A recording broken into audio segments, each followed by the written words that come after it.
Man, like, we got to get some joy. We got to get some joy in our spirits, man. We get to worship God. Like, coming to church is not something that we endure. It's not something that we tolerate. We get to be in the presence of God.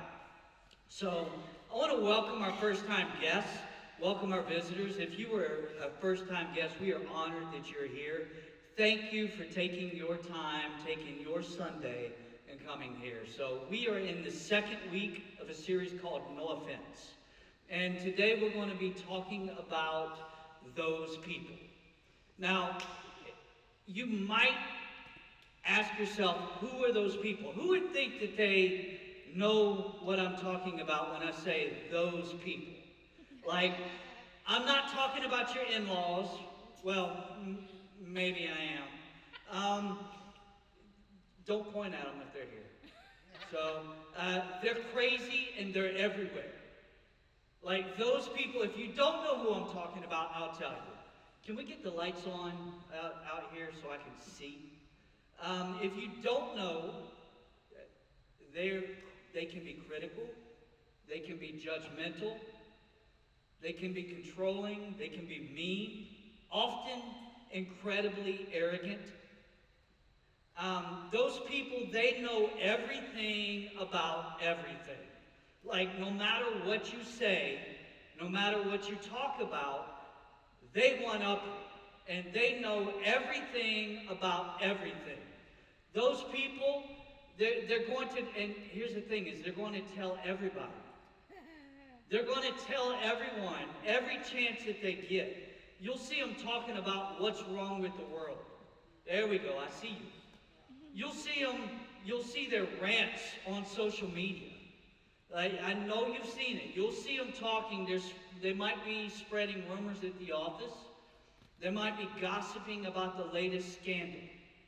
Like, there's always one in every big family get-together. Like, there is. It's almost a spiritual law. It's almost a principle that there's one of those people at every big family gathering. Now, if you're thinking, no, I don't think there is, then it's probably you.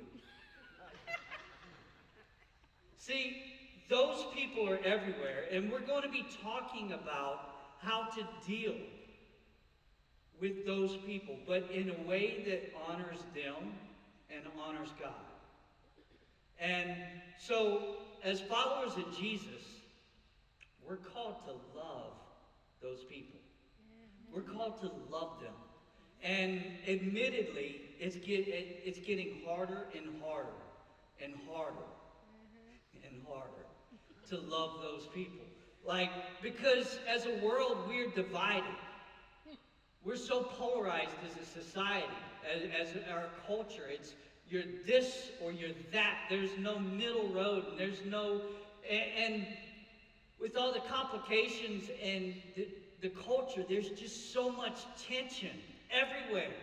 And it's easier nowadays to get frustrated and annoyed by those people. It is.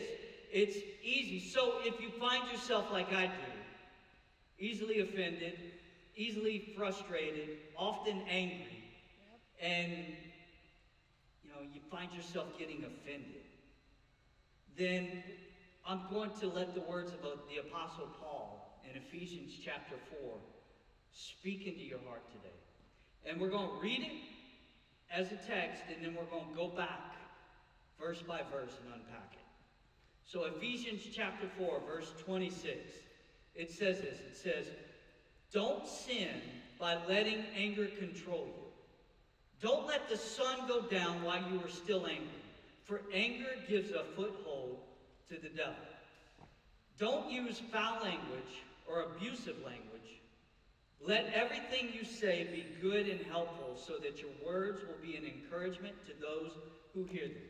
Get rid of all bitterness, rage, anger, harsh words, and slander, as well as all types of evil behavior.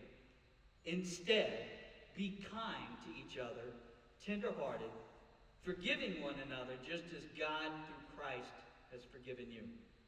Now, Let's start at the top and work our way through. Now, the first verse is power packed. It says in Ephesians 4:26, don't sin, by letting anger control you. It says, in your anger, do not sin. In your anger, don't sin. Now, that implies that it is not a sin to be angry. That's good news. Because as people, we get angry. So, that implies, in your anger, do not sin. That means that you can be angry and not be sinning. Like, it's not, that the sin is not in the anger.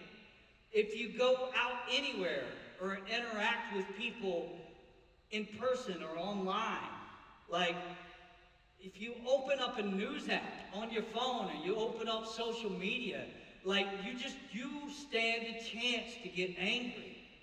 You really do. Like, I can go on social media and somebody, happened yesterday, likes to troll me. And they like to call stuff out. And part of me, I'm like, what would Jesus do? He would love them. So I'm gonna speak words of life, and I'm gonna pray. Like last week I talked about praying hemorrhoids and blessings, but like, I'm not gonna go there, Jesus. I'm gonna love them. It happened to me this week. Like, this is fun.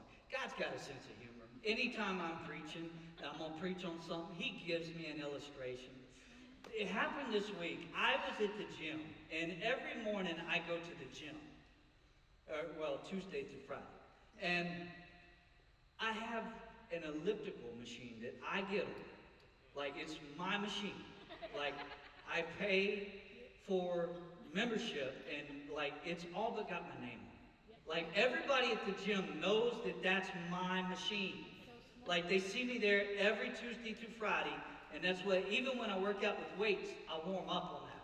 So, every morning at the same time I show up, that's my machine. Well, I get there, and somebody is on my machine. But that's okay. I'm like, okay, I'm a Christian. I'm okay. Bless him. So I'm going to get on the machine behind him. And so I get on the machine behind him, and I'm drinking this like lemonade, Gatorade type stuff. It's got this tartness to it. And so as I'm drinking this drink, like, cause, hydrate my body, it goes down the wrong pipe. Like the tartness, the lemony stuff, it goes down the wrong pipe and it gets in my throat, and all of a sudden as I'm on this machine and I'm going, I start coughing. I'm like, and I'm coughing. And I noticed that every time I coughed, the guy on my machine turns around and gives me a side eye.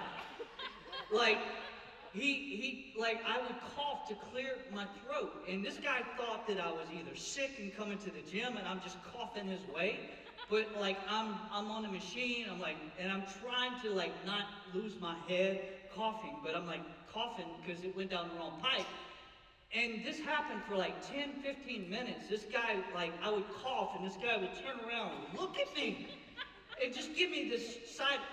That's not the worst part. About 3 to 4 minutes in, this guy turns around and he just like looks at me and he like just shakes his head. I'm like, you just shook your head at me? Did you just shake your head at me? Like, no. And so I'm going, man, everything in it, he did it several times. I would try and clear my throat and he'd just turn and he'd like, this guy's shaking it. So you know what I did? I coughed louder. I started coughing more. Like, you ain't gonna shake your head at me. Like, everything in me wanted to call the guy out. Like, I was like, hey, bro, you're being rude. I'm trying to clear my throat. I ain't coughing COVID on you. Like, I'm losing. And then my kids, they come and they sit down because there's this half wall.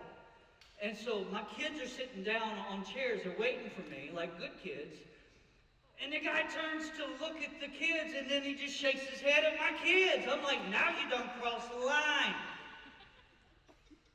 And then he lifts his shirt up to wipe his Put your shirt back down. Nobody wants to see that. Even, guys, even now, just talking about it, I'm flustered. Like, I've gotten angry all over. What you're witnessing now is a pastor dealing with anger and offense in his heart on stage. You have to realize, though, guys, in your offense, when you are offended, when you are angry, I want you to hear my words and I want you to let them seep into your spirit. There is no win in your offense. There is no win at any point in your offense or in your anger or in your frustration. You will not win. There's no victory when you are offended. I've never found my life to be filled with more joy when I'm offended. I've never found my marriage to be enriched when I'm offended. There's no peace when you are offended. There's no peace when you are angry. There is no win. I want you to get that. There's no win. I've never gotten closer to God when I'm flustered at people. My relationship does not get any better when I am messed up here. When you are offended at somebody, you're not growing closer to God. When you are angry at somebody, you're not growing closer to God. When you are flustered at somebody, you do not have the peace of God in your life because you are so focused on this. There is no win in your offense. And I need to remember, there's no win in being offended. When you realize that there's no win, you're more apt to release people, preventing bitterness and resentment to grow in your heart. Because in your offense, bitterness will follow. Resentment will follow, and it builds. It builds. If you allow offense to stay, you will grow bitterness. You will grow resentment. So now that we're aware that there is no winning, how do we move forward? How do we move forward? This is what I want you to know. Being offended is inevitable. Being offended is inevitable, but living offended is a choice. Being offended, you're going to be offended. I was offended this week. You're going to be offended. Being offended is inevitable. Living offended by the grace of God, like we're able to release it. Living offended is a choice. If you live offended, that's your decision. And it's going to happen, and I might offend you myself at some point. You might not even get home after church and somebody cuts you off on the road. You have the choice to get offended every day. You have the choice to get angry every day. It happens. Being offended is inevitable, but staying offended is a choice. You will choose how to handle an offense. You choose. There's been times that I've told God, you need to work this out because I don't want to disqualify myself. So Jesus, will you handle this? And I have to walk away. Because I'm a hothead. Like, if you knew me and before Jesus, like, I was a hothead, I was a loudmouth, I grew up, I was a boxer, kickboxer, you're not going to talk about me, I'm going to handle business. Like, I might be small, I'm short, but don't let that fool you. See, but that is perhaps why the Apostle Paul is telling us to be really careful with how we handle our anger. He says, don't let the sun go down while you are still angry, because anger gives a foothold to the devil. Now, Paul says that if you hold on to anger, if you are nursing an offense, if you're rehearsing the hurts in your heart, you are giving Satan, the father of lies, the prince of darkness, You're giving him a foothold in your life. I did some research on the word foothold. And I always thought that growing up, because you've heard that verse. I always thought that a foothold is when somebody opens the door and you stick your foot right there so they can't close the door, they can't close it on you, a foothold. Or I also thought of when somebody's rock climbing and there's that little crevice where they put their foot in to get their standing so they can pull themselves up. So I thought that was what a foothold meant, but the word in the Greek is actually different than what we think of. See, the word in the Greek is called topos. It means a room or space. It means a place to dwell. If you choose to be angry, offended, or whatever, you are giving the devil room in your heart. That's Bible. If you stay angry, you are giving the devil free rent in your heart, in your spirit, to take your joy, to take your peace. You are giving him free rent. And you're giving him space to work in your life. I don't know about you, but I don't want to give the devil any access to anything in my life. I don't want to give him access to Amy, the relationship that we've built. Guess what happens to our relationship when I'm holding anything against her? Do you think we're closer when I'm offended, when I'm angry, when I'm frustrated? I mean, I'm being real. Like, there's been times, even this week, like we've had, like, we're a real couple. We have disagreements. Sometimes I'm frustrated, and she's frustrated with me. You know, it happens.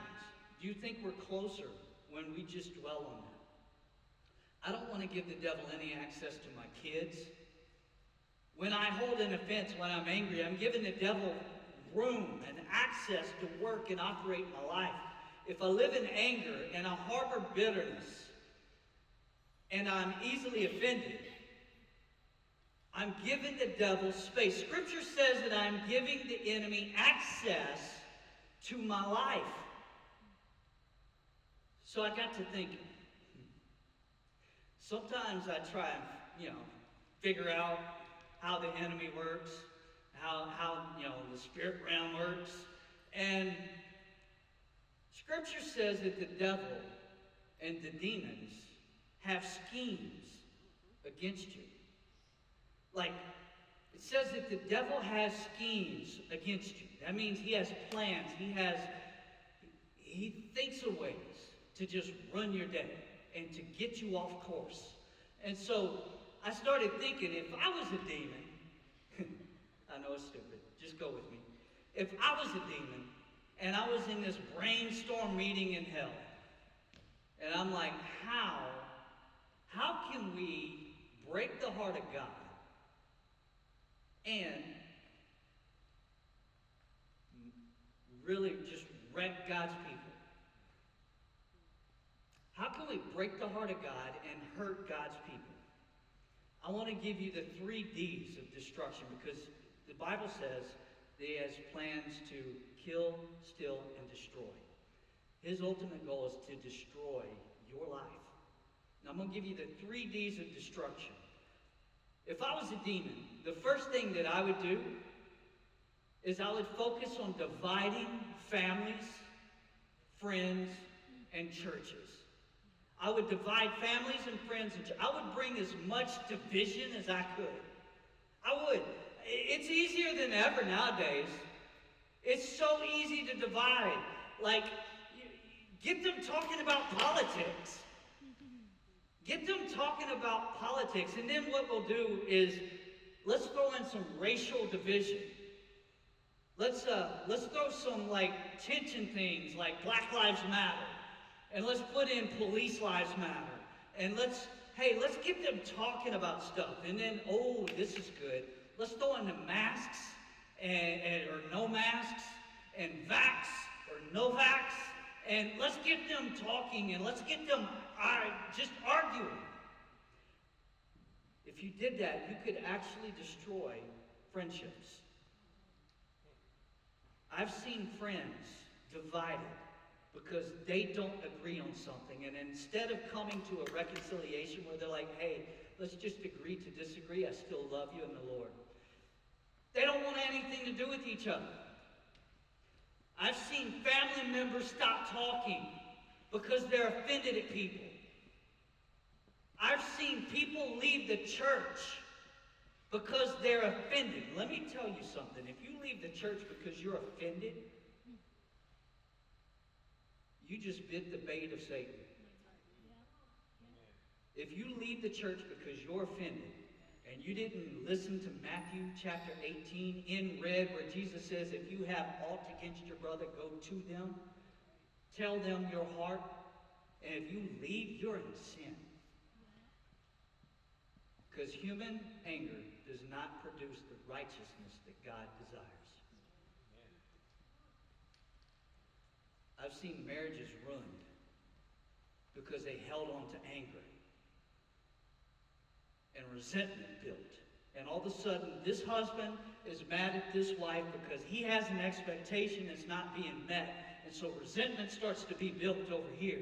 And she's resenting him because he's resentful at her, so she's not getting her emotional needs. She has an expectation. He has an expectation. She has an expectation. What happens?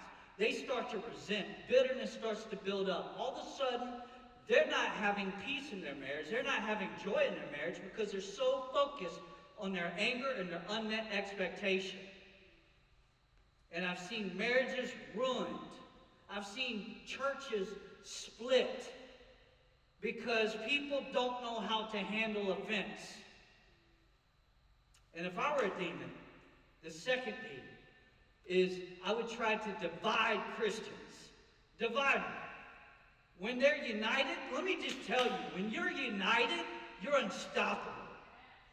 When you're united in mission and vision, man, hell hath no, like Jesus said, the gates of hell would not be able to hold you back from going into enemy territory. That's in red, that's Jesus. When you're united, you are powerful. You are unstoppable. Hell can't stop you. But when you're divided, you're ineffective. You're impotent. Weak. When we're divided, we're ineffective and we're impotent. We're weak and ineffective. Number two, I would distract Christians from their mission. I would distract Christians from their mission. Man, I'd get them mad about anything. If I was a demon, I'd get them mad about culture. I'd boycott this business. Man, they don't have our values. Boycott them. They're woke. I'd get them angry about some sin. Like, complain about the latest Netflix series, that they hate. And then they start talking and they get upset because others don't hate the Netflix series that they hate. Complain that Christians aren't complaining about the horrible Netflix series and all the bad stuff that's in it. And if the normal distractions didn't work, then I'd just get them scrolling on Instagram and Facebook. Like, I'd get them arguing over social media. I'd get them comparing themselves to other people. Distraction. Distract them from the mission. I'd get them sending their conspiracy videos to each other. Hey, I've done it. Not ashamed. But, they send the conspiracy videos, can you believe this? But I would get them arguing.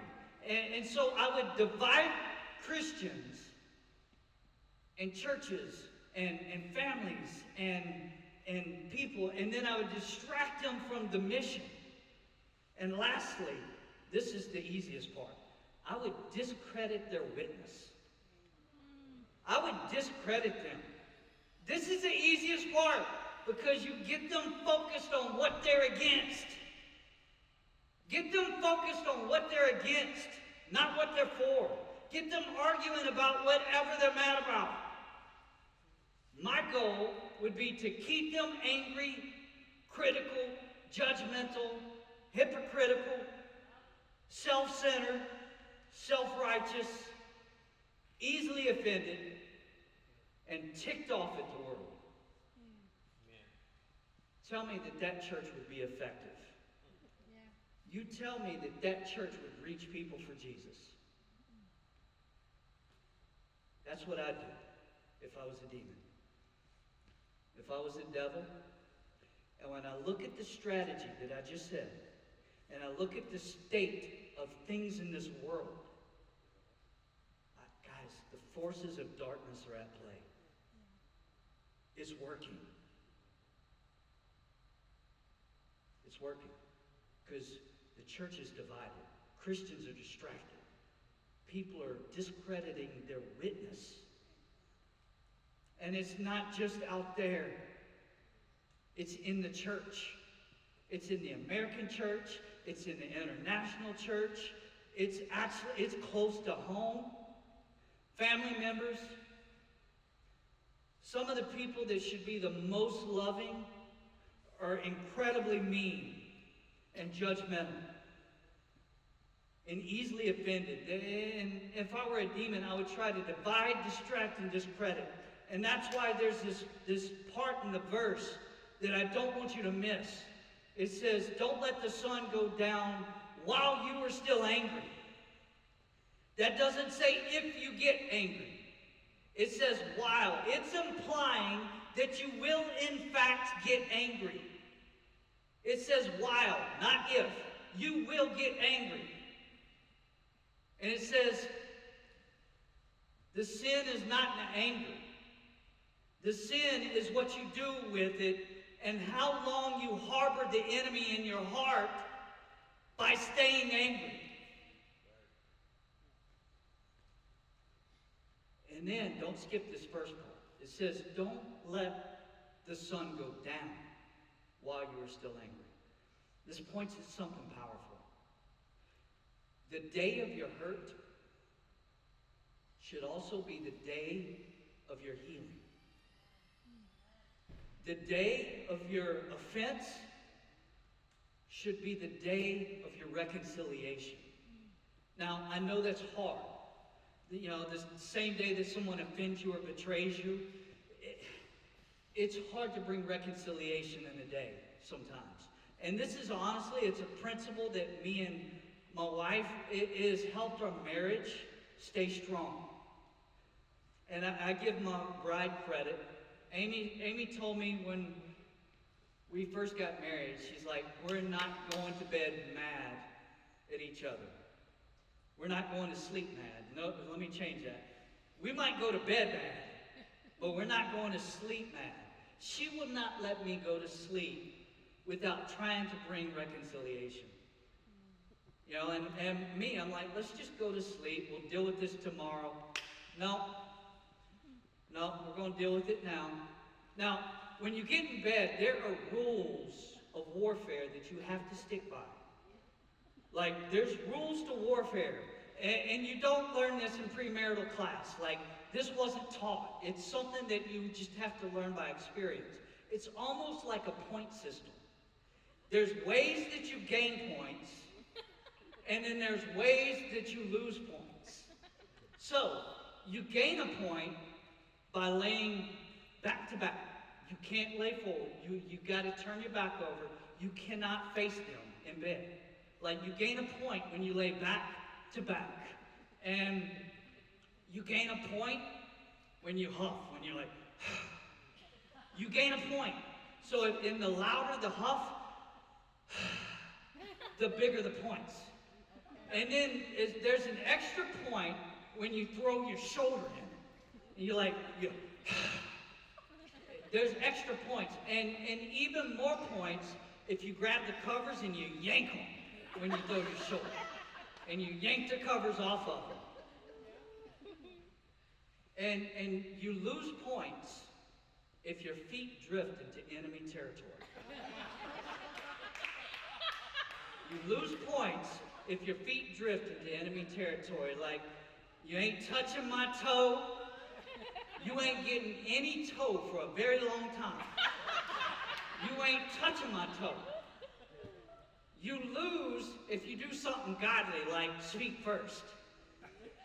Like, that's game over. You lost. You spoke first. See, these are rules, and you intuitively know them when you get married. Let's go back to the verse. Verse 26. It says, don't let the sun go down while you are still angry. How different do you think our marriages would be if we didn't let the sun go down while we were still angry? Like, hey, we're going to try and talk. We're going to try and work some reconciliation. And I know that marriages might not be able to be healed in a day. But hey, we're going to start the process of reconciliation. We're going to start the process of healing our marriage. How different do you think our friendships would be? How different do you think as the body of Christ we would be if we didn't let the sun go down on our anger? If on the day that I offend you, I went to you and I owned it, my share, and I apologized. And I said, I'm sorry. I dropped the ball here and I apologize. I had to do it this week. Somebody's been calling me in voicemail. And guys, let me just tell you, voicemail is the devil. Like, I see a voicemail and I'm like, okay, I know I need to listen to it, but not yet. And so my friend called and she's like, hey, she's Amy's friend, but she called me because she's trying to find some info about the church. I just never called her back. So she's like texting, she's like, I'm not trying to bother you. I'm like, no, I'm so sorry. It's my mess up. I dropped the ball. I'm not trying to offend you. I'm not ignoring your calls. I'm not ignoring your voicemail. I've been so busy, and so I owned it. But what would happen if the day that I offend you or the day that you offend somebody else, you went to them and you owned it and you say, would you please forgive me? Or on the day that you offend me or somebody offends you, you're like, hey, let's work this out. I'm choosing to forgive. I harbor no resentment. Let's get past this. How different do you think the world would be if we work towards the healing of our offenses? Don't let the sun go down because you don't want to give the devil access to your marriage. You don't want to give the devil access to your kids, your friendships, or your church. He will divide, distract, and discredit you from being who God has called you to be. He will divide, discredit, and distract you from being who God has called you to be. Let's read on in this text.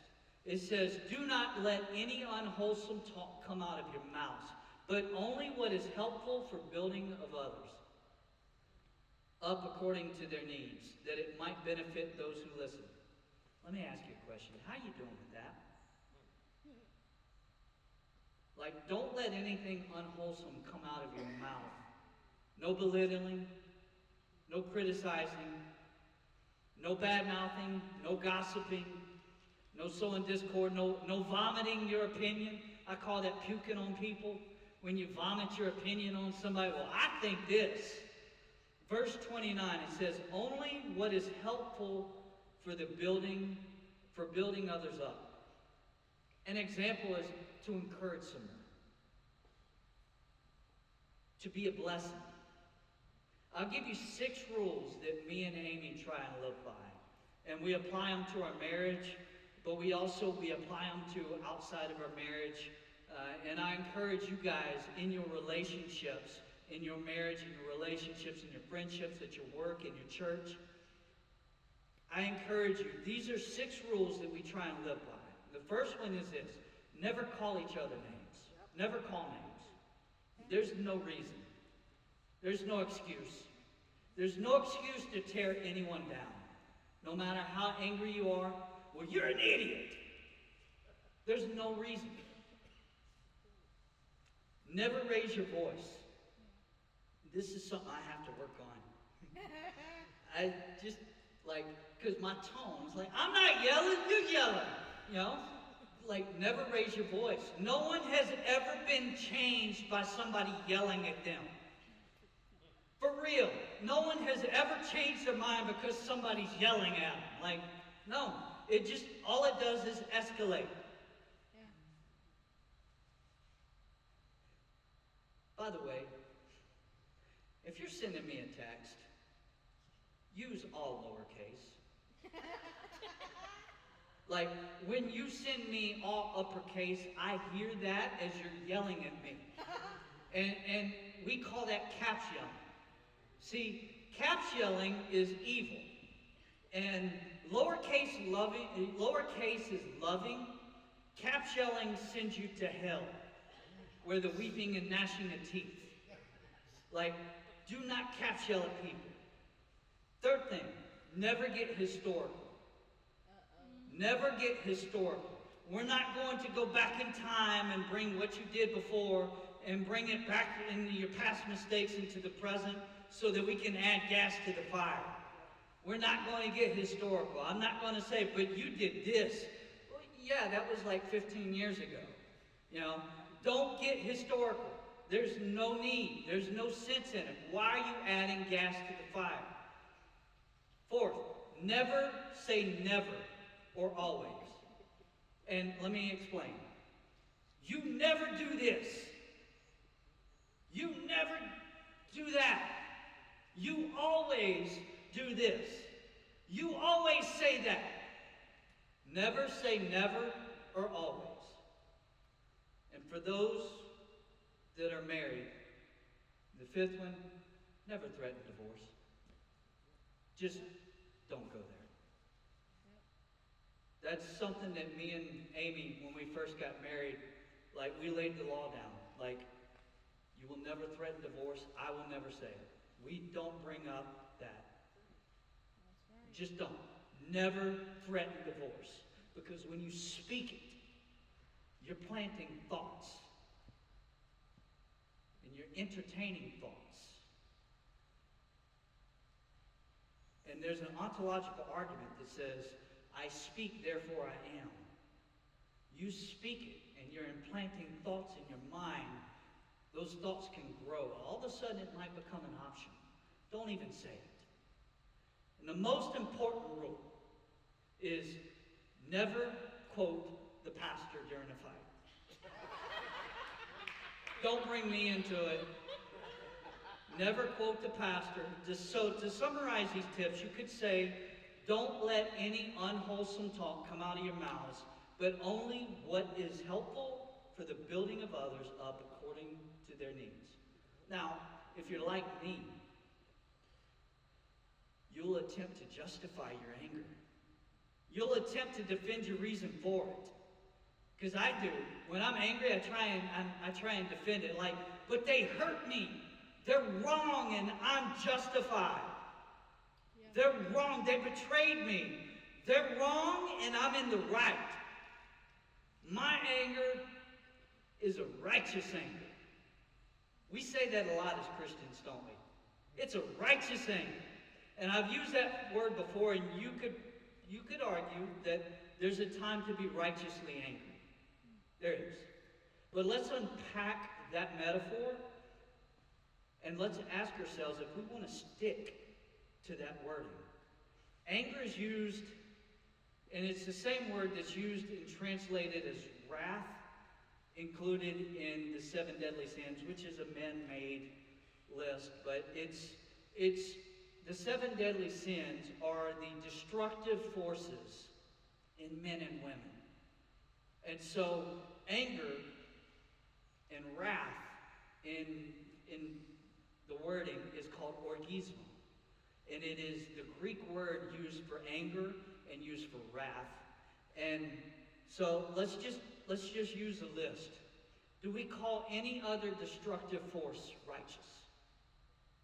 Does anybody brag about their righteous greed? Does anybody just say, I got righteous greed. I just want more and more and more, all for me, myself, and I. It's a righteous greed. It's righteous. God gave me a righteous greed. Anyone ever say, I have a righteous lust? God made me this way. It's a righteous lust. Like, no. How about, this is my favorite, a righteous gluttony. It's a righteous gluttony, man. I'm going to eat the whole thing for the glory of God. It's a righteous gluttony. So why do we justify our anger and try and say it's righteous?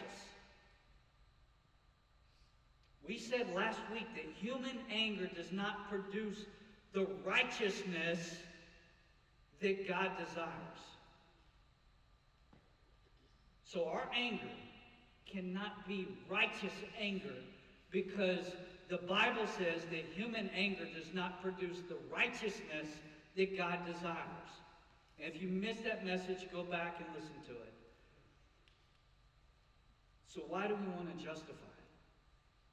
So, if we get angry, what are we supposed to do with all that anger? The Bible talks about it. It says in verse 31, it says, get rid of all bitterness, rage, and anger, and slander, and brawling, and with every form of malice. Go back to that word all. What's all? Underline that if you can. All. Now, is righteous anger included in all anger? I think it is. I think all anger includes, it's the junk drawer for anger. It says, get rid of all bitterness, all rage, all anger. In fact, Paul said this in the verse. He said, I'm going to name every form of offense right here in this verse. All bitterness, all rage, all anger, brawling and slander, physical fighting and verbal fighting, along with every form of malice. He's including the loopholes. He included every loophole that we could hold on to, because I know at some point, us being, us, we're going to try and find a loophole, but they hurt me. And then verse 32 says, it doesn't say, be arrogant about your moral superiority. Be critical over everyone who thinks differently than you. Be harsh because you're dealing with idiots. No, it says in verse 32, be kind and compassionate to one another, forgiving each other just as Christ God forgave you. Where do you have to be kind, compassionate, and forgiving? Up close. It's impossible to be kind from a distance. Hey, you over there! I'm being kind to you. I'm loving you from a distance. I'm having compassion for you over there. I feel for you. I see you. I forgive you, but I don't want to be close to you. See, from a distance, it's very easy to be verse 31, where we're harboring rage and bitterness and resentment. And you notice lately an increase on social media, the keyboard Rambos. That's what I call them. They're really mean. Like, anybody could be mean on a keyboard. I remember Mike Tyson talking about, like, everybody mean till they get punched in the mouth. But it's easy for the church to shout truth from the distance. It's easy for us to yell truth from a distance. Here's what you're doing wrong. It's incredibly ineffective to shout from a distance. But to get in someone's world and understand their hearts, to understand their feelings, to understand their point of view, to have compassion for a different way of thinking instead of trying to be right all the time. Are we not better than that? When was the last time you just listened to someone who was incredibly different than you? It takes time and takes effort to love up close. It does. And it's not convenient. So, I want you to just shake that off. I have a friend. And he's one of those people. He's such one of those people. Like, he's always right. He's right about everything. Like, he's so right. And he knows everything about the church, what the other churches are doing wrong, including me. He knows the correct theology. He knows the unforgivable sin, even though the Bible doesn't list it. He like